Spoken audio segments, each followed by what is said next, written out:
사람이 살아가는데 가장 소중한 것을 잡지 못하고 있으면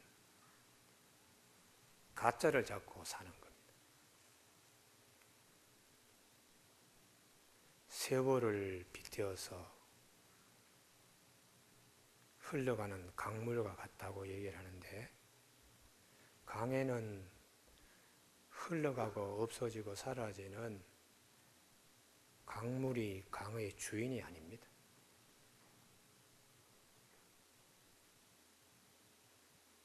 비가 오나 눈이 오나 강물이 적든 많든 강의 주인은 변하지 않는 강바닥이 강의 주인입니다. 우리의 삶도 이거 흘러가는 것, 이게 그게 주인 행세를 하고 주인인 것 착각하면은 본질과 비본질이 혼동되는 것이죠. 그래서 건강이, 또 물질이, 권력이, 명예가 이게 항상 있는 것으로 착각하는데, 아무리 그것을 오래 붙들고 있어도, 있으려고 해도 다 변화합니다. 다 바뀝니다. 내가 놓지 않으려 하더라도 시간이 쓸어가는데요. 시간이. 그래서 우리는 시간이 쓸어가더라도 절대로 시간이 쓸어갈 수 없는 것을 붙잡아야 됩니다. 내 건강, 내 명예, 내 재물, 그게 자기를 지켜줄 거로 생각하는데 절대로 지켜주지 못합니다. 강물이 흘러가듯이 지나가는 손님입니다. 강을 지키는 것은 강바닥입니다. 우리의 삶의 기초가 되시는 분은 건강도 물질도 권력도 명예도 아닙니다. 오직 예수 그리스도입니다. 성경은 그래서 히브리서 13장 8절에 예수는 어제나 오늘이나 영원토록 동일하시니라. 거기에 기초를 해야지 사람이 헛된 삶을 살지 않습니다. 우리는 모세의 시대가 지나고 여호수아 시대가 열리는 여호수아에 하나님이 주시는 아주 귀한 말씀이 있습니다. 가나안 땅 정복하는 것이 그게 중요한 게 아닙니다. 가나안 땅 정복하기 전에 하나님이 이걸 확실하게 붙들어야 된다. 가나안 땅 정복하고 가나안 땅 들어가는 것은 그건 부차적인 것이고, 그게 강 얘기입니다. 강 얘기. 요단강물이 철철철철 넘쳐서 사람들이 감히 요단강을 뛰어들지 못하는데 하나님께서 무조건 말씀하시는 거예요. 제사장들이 법궤를 어깨에 메고 발 내디뎌라. 그래서 하나님 말씀이니까 이론과 의견들이 없었습니다. 그래서 제사장들이 죽을 각오하고 범람하는 요단강에 발 딛자 말자 기적같이 그 많은 물이 다 순식간에 하루로 흘러가 버리고, 위에서는 물도 내려오지 않고 순간적으로 정지된 강이 되어서 강바닥이 드러납니다. 그래서 하나님의 법궤를 그 강바닥 중심에 세워놓고 사람들이 다 지나갈 때까지 물이 내려가지도 오지도 않고 정지된 상태에서 이스라엘 백성들이 다 건너갔어요. 건너가고 난 다음에 하나님이 뭐라고 그러셨는가? 홍해바다를 건널 때의 모습과는 전혀 다른 거예요. 반드시 들어가서 돌을 취하여 가지고 나오라는 거예요. 이게 굉장히 중요합니다. 어려운 일을 해결하는 거, 그 한순간으로 건너가는 거로 끝내지 말라는 거예요. 강물이 흘러가더라도 강물이 많든 적든 강바닥을 이루고 있는 큰 돌들, 그것들 하나씩 어깨에 메고 나와서 자기들이 있는 진영의 기념비로 선돌로 하나씩 세워라. 그리고 제사장들이 그 발을 딛고 있던 그곳에 돌들을 탁 또 세워라. 이게 굉장히 중요합니다. 너희들이 지금 뭘 보느냐? 급할 때 확 이렇게 지나갔다는 거, 이것만 그냥 있다가 기억 아물아물해지는 백성 되지 말고, 하나님의 기적이 나타난 요단강 물을 떠봐가지고 그걸 기념수로 삼지 말고, 비가 오나 눈이 오나 항상 수없이 바뀌더라도 바뀌지 않는 그걸 딱 붙잡는 하나님의 백성이 되어야 된다는 거죠. 내 인생의 가장 기본적인 그 바탕이 되는 그 바위와 같은 그게 뭘까요?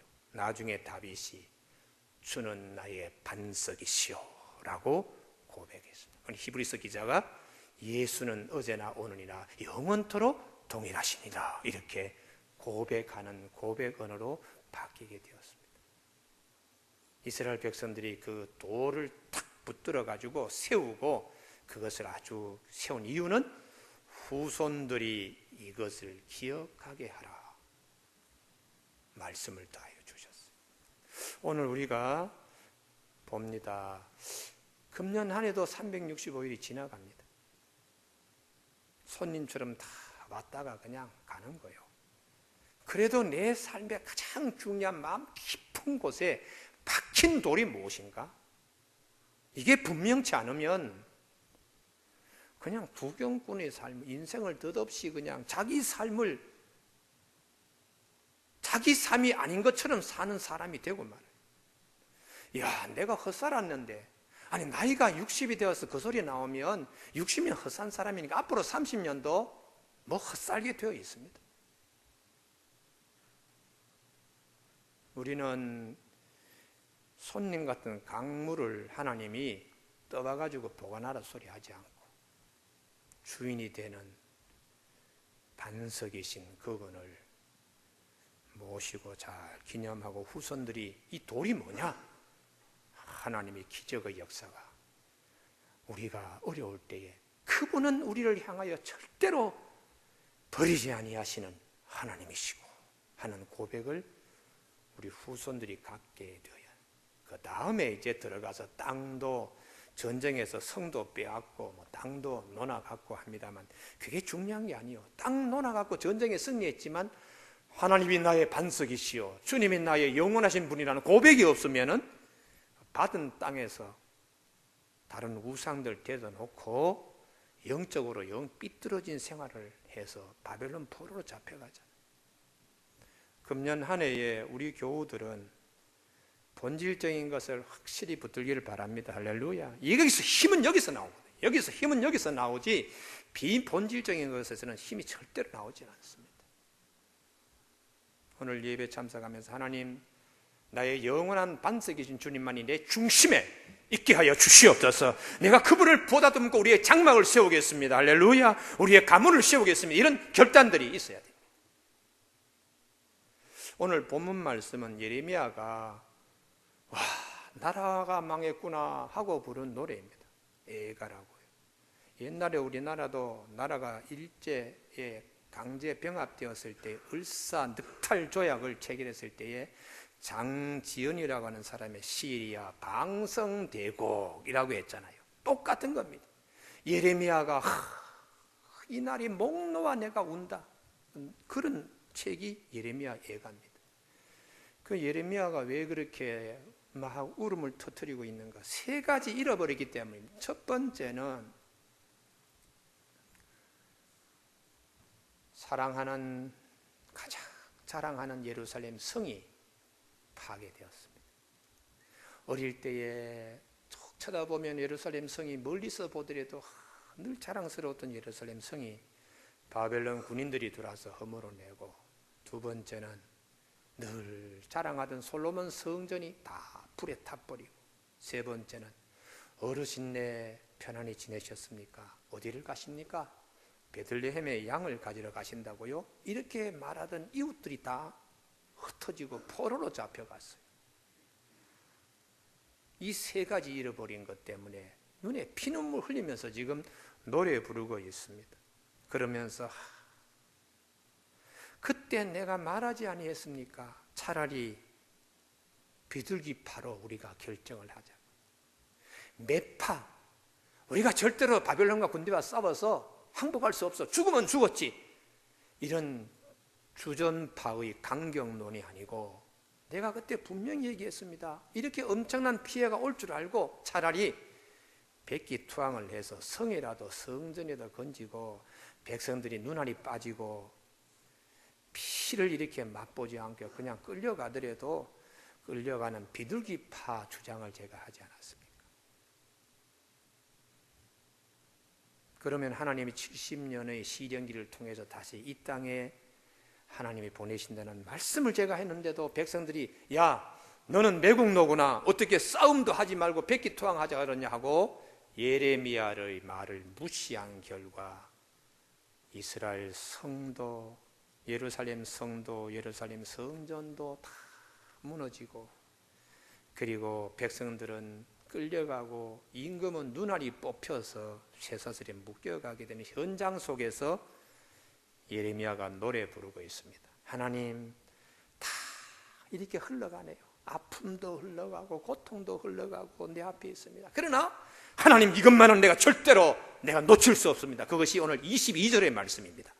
여호와의 인자와 긍휼이 무궁하심으로 우리가 진멸되지 아니함이니.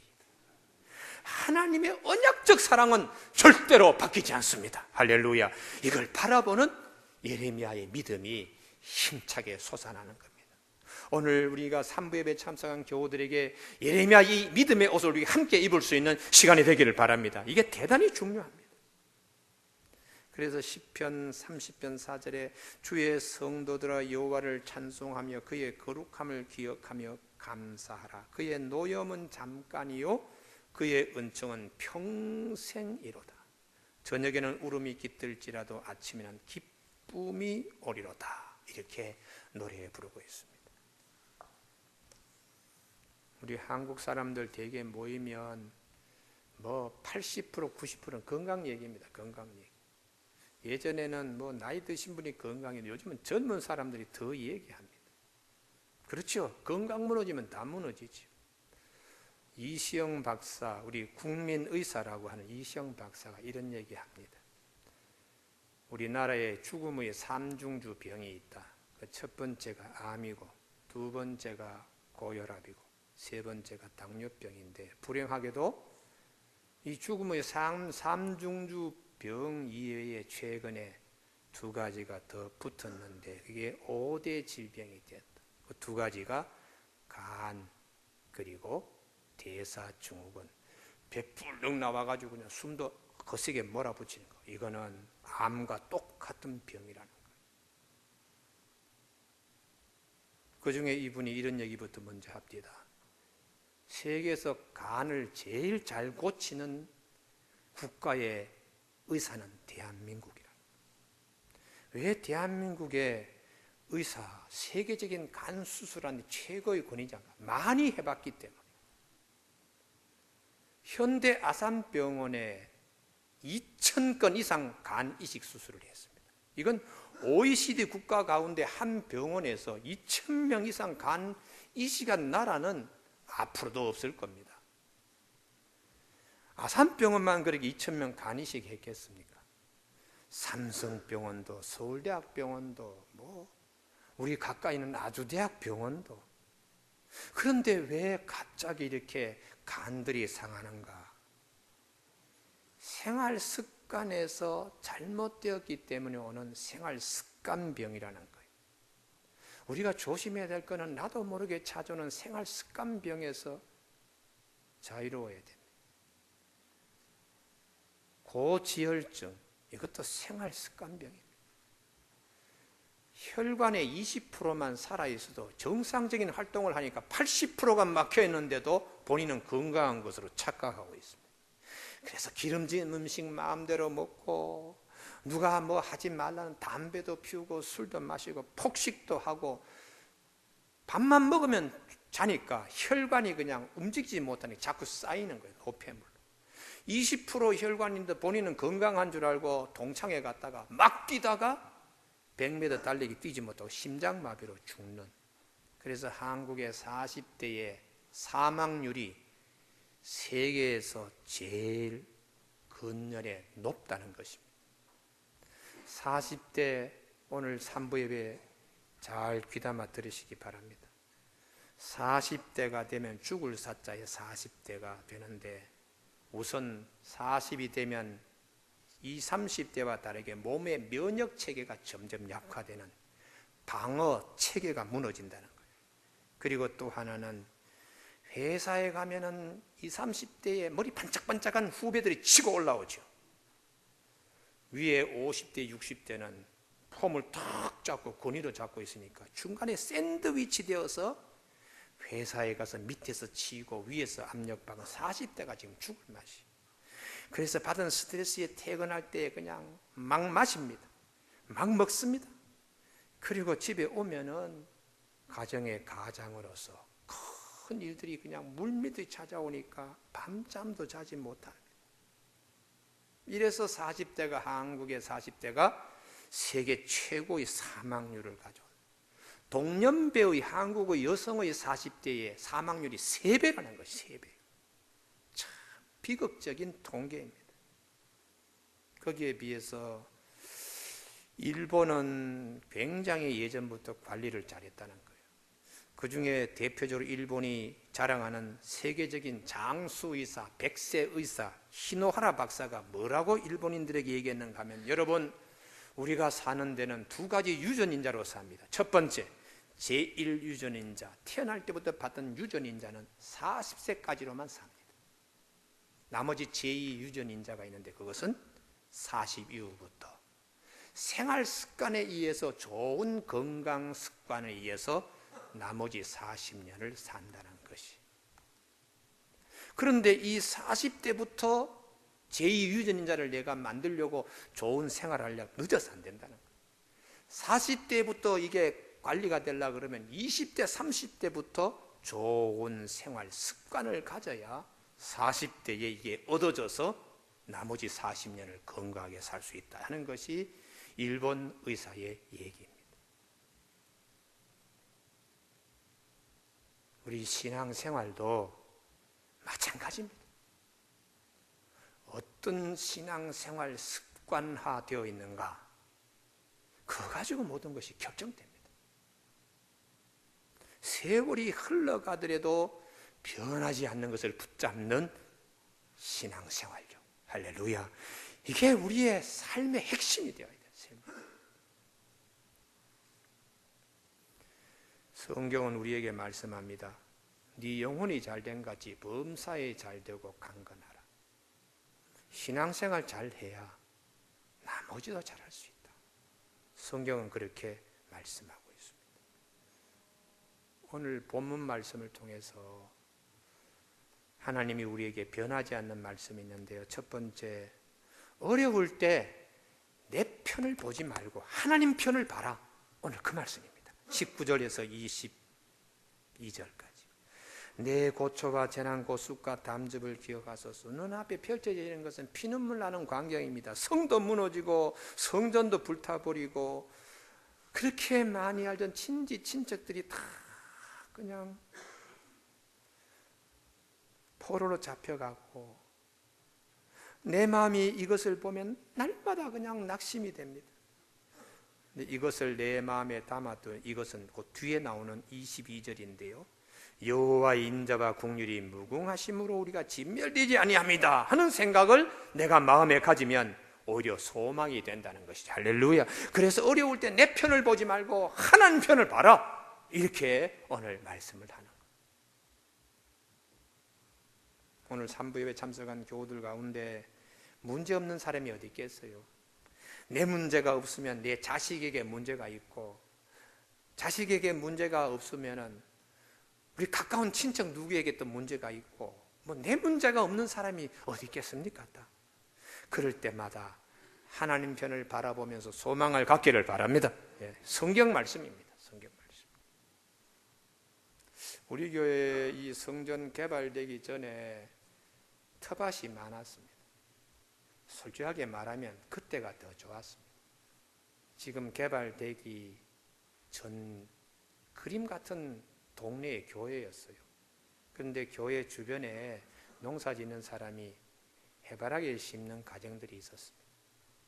제가 가만히 찬찬히 살펴보니까 해바라기의 씨들이 얼마나 빼곡하게 그냥 담겨 있는지, 그 해바라기 씨를 갖다가 하나 얻어서 옛날 어릴 때 먹던 버릇으로 이렇게 하니까 얼마나 고소한지 몰라요.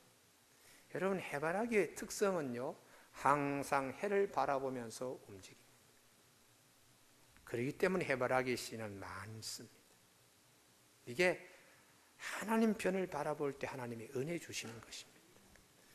우리 삶 가운데도 이렇게 살아본 분들이 성경에 믿음의 역군들로 소개되고 있어요. 욥도 어려운 일이 있을 때에 하나님 편을 바라봤어요. 그래서 그가 오직 나의 가는 길을 그분이 아시나니 그가 나를 단련시킨 후에 내가 정금같이 나오게 될 것입니다. 아니, 자식 죽고 재물 잃어버리고 건강 잃어버리고 부부가 관계도 파탄이 됐는데 내 편을 보면 아무것도 없지요. 그러나 하나님 편을 보니까 소망이 있고 정금같이 나오는 축복의 역사가 있게 된다는 것입니다. 다윗의 경우에도 뭐 얼마나 힘든 일이 많겠어요. 그때마다 하나님을 바라봤다는 것입니다. 그래서 주는 나의 힘이시여 내가 주께 찬송하오리니 하나님은 나의 요새시며 나를 긍휼히 여기시는 하나님이시니다 하고 시편 59편 17절에서 말씀하고 있습니다. 오늘 우리 교우들 가운데 힘든 일이 너무 많은데 하나님을 바라보시고 간증이 있기를 바랍니다. 반드시 하나님은 약속대로 하나님 말씀해 주시니까요. 시편 62편 1절에 나의 영혼이 잠잠히 하나님만 바라며 나의 구원이 그에게서 나오는도다 이렇게 말씀합니다. 두 번째는 아침을 우리가 날마다 새롭게 하시는 하나님이요. 23절 이것들이 아침마다 새로우니 주의 성실이 크시도소이다. 아침마다 새 마음으로 출발하게 하시는 하나님이세요. 이게 영적인 근면성을 얘기합니다.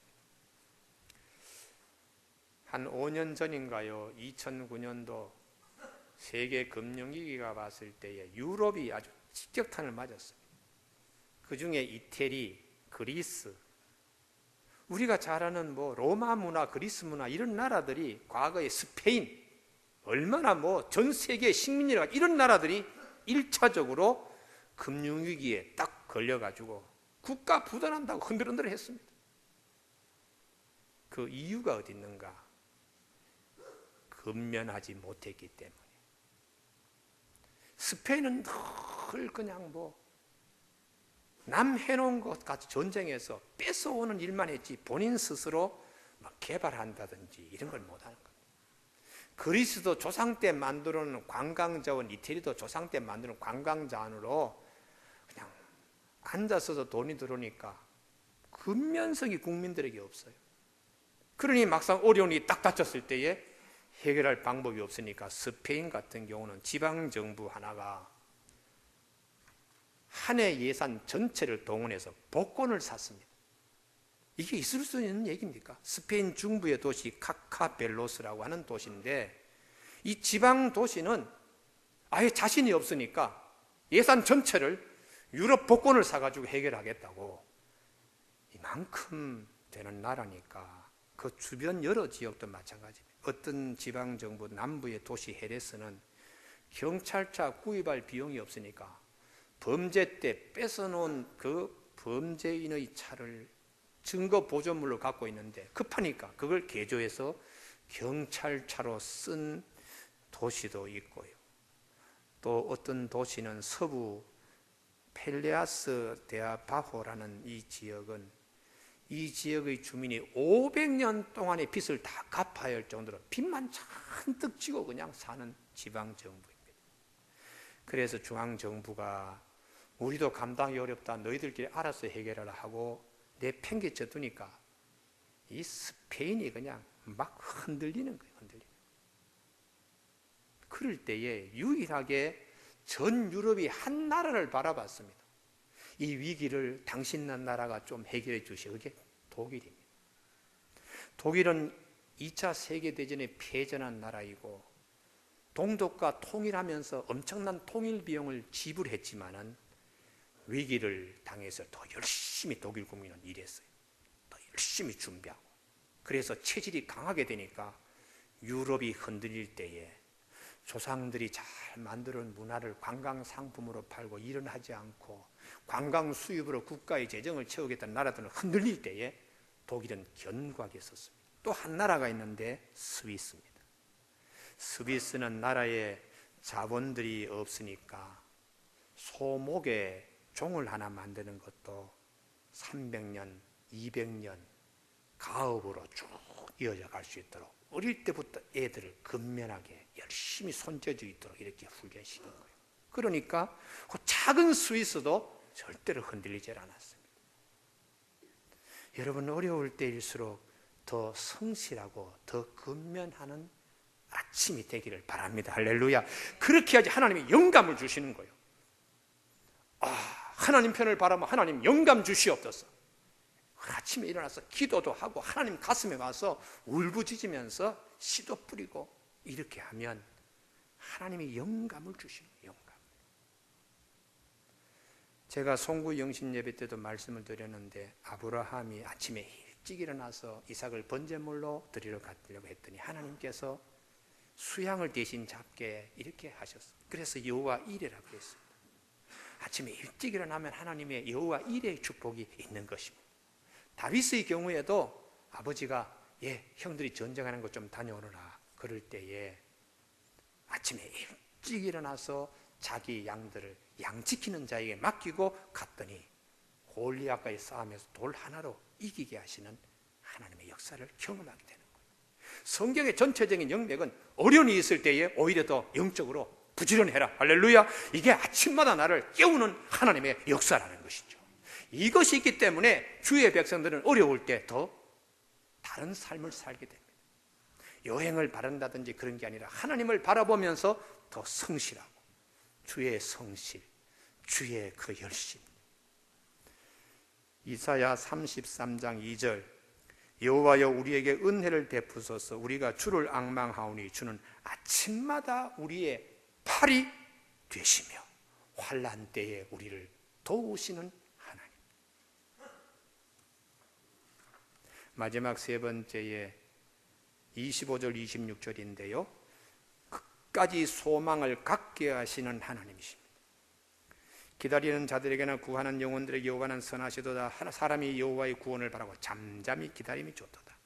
하나님이 끝에 가서 어떻게 해주실 것인가 그걸 믿고 믿음의 사람으로 기다리는 거예요. 우리 교회 몇 년 전에 라오스 정부의 최고위층의 딸이 우리 교회 금요일 날 와서 간증하고 갔습니다. 휜따이라고 하는 여성인데요. 금요일 날도 간혹 한 번씩 나와야 돼요. 그래야지 그런 분들의 간증을 듣게 되죠. 라오스 권력층의 최고층의 딸이니까 또 무남 동료였어요. 그러니 딸이 해달라는 걸 아버지가 다 해주지요. 그 나라에서는 젊은이들이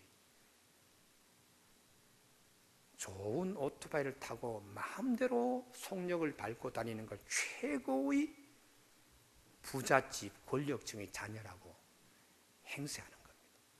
그런데 이 퀸따이라고 하는 이 여학생도 라오스에서는 최고의 권력층의 무남 동료니까 그 나라에서 제일 좋은 오토바이를 10대에 타기 시작한 거예요.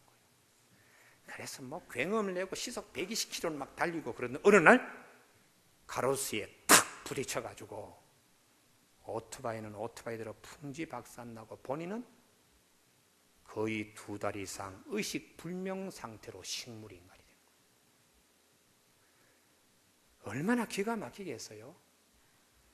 그런데 한국의 기업가로 사업가로 위장해서 들어간 선교사가 병실에 찾아다니면서 복음을 전했는데 이 딸을 딱 붙잡고 식물인간이라고 사람들이 다 손 놓고 있는데 귀에다가 속삭이는 거예요. 당신이 일어날 수 있는 길은 예수 그리스도를 통해서만 일어날 수 있습니다. 아무런 사지도 움직이지도 못하고 있는데 한국 사람이 와서 영어로 당신이 일어날 수 있는 길은 예수 그리스도를 통해서만 일어날 수 있습니다. 자꾸 그 소리를 들으니까 손에서 자꾸 힘이 생기더라고요. 그러면서 기운이 생기면서 나중에는 퇴원해서 자기가 나는 예수를 믿어야 되겠다. 우리 집안 대대로 내려오는 불교를 끊어버리고 예수를 믿고 내가 새 삶을 살아야 되겠고 나의 배우자를 예수 믿는 사람을 청년을 맞이해서 내 배우자라 삼겠다. 결심을 딱 했는 거예요.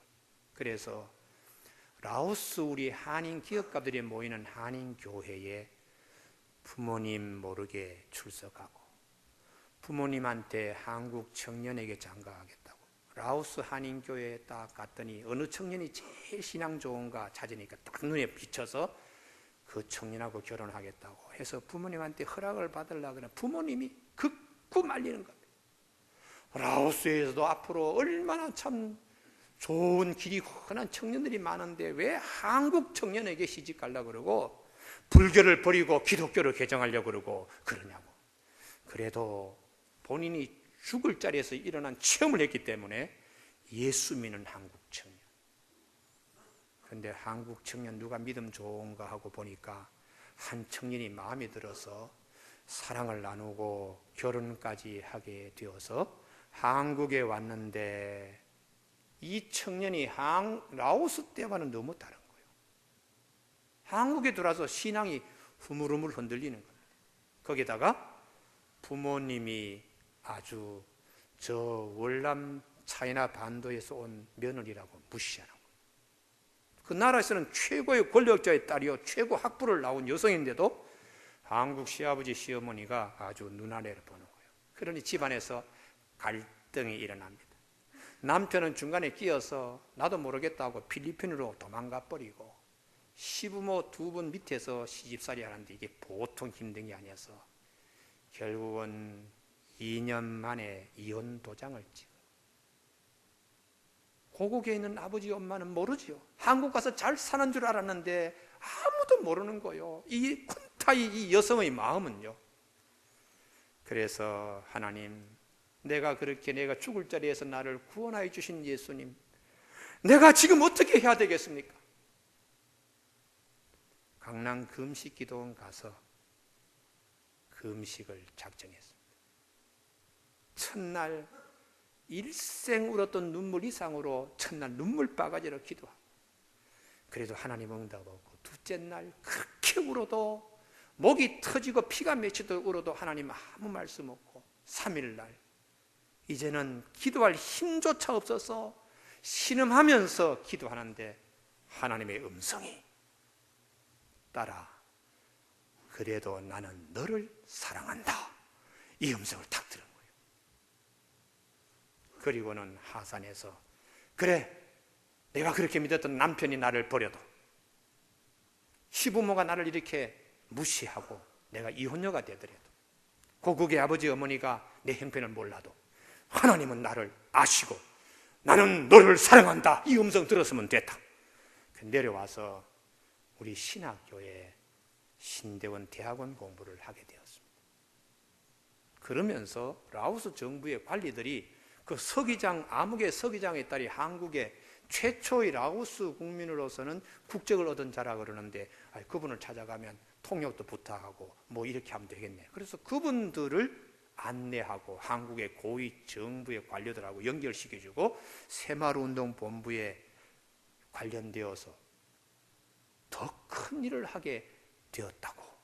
그리고 자기가 이제 고국에 돌아가면 선교사로서 교회와 신학교로 세우겠다는 이런 간증을 우리에게 와서 한 일이 있습니다. 끝까지 기다리고 매달리고 하는 자에게 하나님은 선하신 하나님이십니다. 할렐루야. 그래서 오늘 26절에 25절에 기다리는 자들에게나 구하는 영혼들에게 여호와는 선하시도다. 사람이 여호와의 구원을 바라고 잠잠히 기다림이 좋도다. 이렇게 말씀합니다. 올 한 해의 세월에 따라서 많은 것이 흘러 지나갑니다. 좋은 일도 있고 슬픈 일도 있고 내가 콕 잡고 있는 싶은 일도 있지만은 여러분 하나님의 언약적 사랑, 예수 그리스도의 생명, 반석이 되시는 우리 주님, 끝까지 꼭 믿고 나아가는 우리 교우들 다 되시기 바랍니다. 기도하시겠습니다.